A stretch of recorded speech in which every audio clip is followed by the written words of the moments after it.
Afia, and here we are in the amazing, almost before sunset eve of the bottom of Cold Mountain, up in the land of two moons, and our dear friends Tracy and Rob, who hug the elders when they come in off of the road and have to get charged up and go back out. So we had a few things that we had to share with you, just we thought. And then, of course, Earth Mama, who helps us spin this universe, as well, said, do you know that tomorrow is the 9th day of the 9th month in a year, vibrating tonight? So, oh, well, that's why we are doing this Queen's Log, star date 9/8/2016. That's where we are right now. And so, amazingly enough, when we pulled our medicine animal totem this morning, what card did we get? The squirrel. 26, which is the day of my birth. 26, again, 2 and 8. And 8 is expansion before we hit that completion of tomorrow, because tomorrow is a 9, 9, 9. And so the information then for the kindred is basically to remember that the clan mother of this particular lunation in the form of September is setting Sun Woman, and she is the keeper of tomorrow's goals and dreams. So you keep hearing us say to you a lot of things. Are you ready to live the dream? Do you want to embody the dream? You've seen a lot of that go by, because if it is not now that we awaken from the dreams that were star-seated in us long, ancient ago, then we might just keep walking around here kind of mystified as to what's going on around. She's also the guardian of unborn generations. How about that? When we talk about what are we doing today that really affects 7 generations out from us.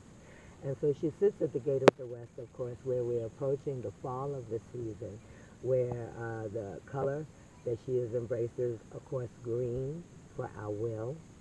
And it's a time of going into your will, our umbilical cord, where we will cut into the earth school here and say, well, what's my choice? What am I really choosing, and why am I choosing it?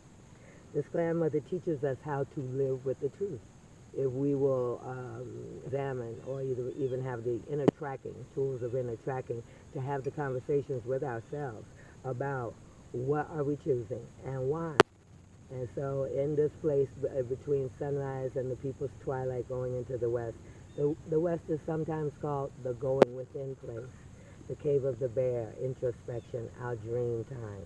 Again, where the gifts of inner tracking are the great navigators as the leaves fall fiercely in all those hot colors to their death.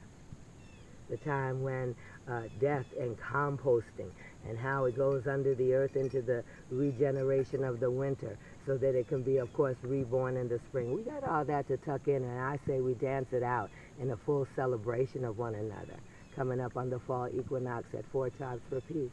That's what it's about.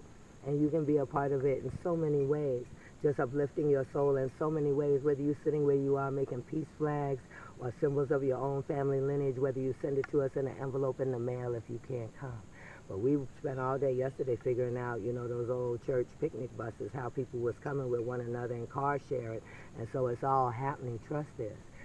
You know, you can write to us at thekindredofsangoma.org or the Facebook community. Holla back, because actually the ancestors have quite a party in store for us. Peace, love, one tribe.